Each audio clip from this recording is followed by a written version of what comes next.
Latvia is a country that sits on NATO's eastern flank and is ramping up its defence efforts. Joining me in the studio now is Latvia's Defence Minister, Andris Sprūds. Great to have you on the programme. Thank you for being here. I want to pick up on what Anders Rasmussen said there about the big historic challenge he said facing NATO.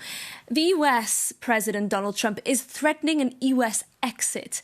Is he pushing the alliance to the brink? On practical military level, we had excellent relationship.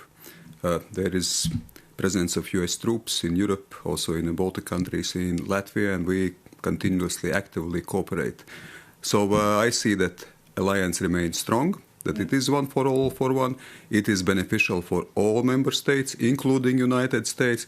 Of course, sometimes we have some disputes, sometimes we have some statements, but I would focus mostly on practical cooperation, strategic cooperation. We see that cooperation continues as it was, even though, yes, sometimes we have some questions and some disputes to solve. But does that rhetoric from Trump sometimes make you doubt that the US would come to Latvia, to Europe's aid, if needed, under Article 5? No, my confidence is in the United States, in transatlantic relationship.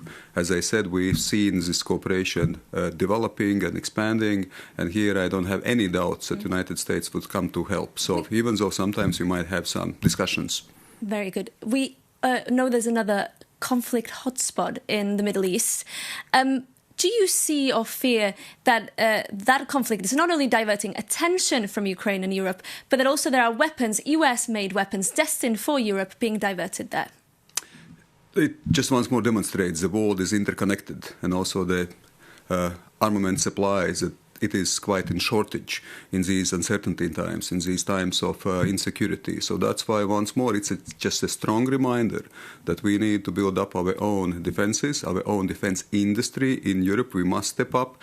In the meantime, yes, we have to deal with some of the potential shortages. But as I said, I would believe this is not a game changer in terms of our defense capabilities. But are you seeing shortages in Europe due to the war in Iran? We might see some shortages, and some countries have admitted it, that actually there are some delays, but this is delay because of the lack of defense industry in general. So we see the shortage in general. So that's why, once more, we have to develop the industrial base, technological base, also focusing on new technologies. I'll get to that very shortly, but briefly, do you fear that the war in Iran could be emboldening President Putin?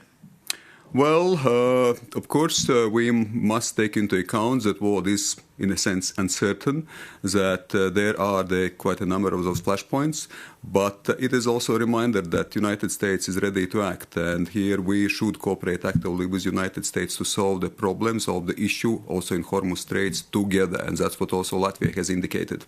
We're seeing today that the 90 billion loan from the EU to Ukraine will probably be unlocked. How crucial is this? It is crucial. It is crucial, and it's good that we see progress in this regard. It is crucial to support Ukraine, but it's not just about 90 billion loan. It's about bilateral supports. What Latvia is doing, 0.25% from our GDP goes to Ukraine. And it's also about EU membership. Meeting that moment as Latvia is doing. Do you think all European countries are doing enough? I would hope that... and I would expect that there could be even more help, as I said, also on bilateral level. First of all, on a multilateral level, not to block anything what goes into the direction of Ukraine, because Ukraine fights our war as well. Ukraine defends our values and interests. Indeed. Thank you so much for joining us in the studio, Minister Sprūds. Thank you. We hope to have you back here on set.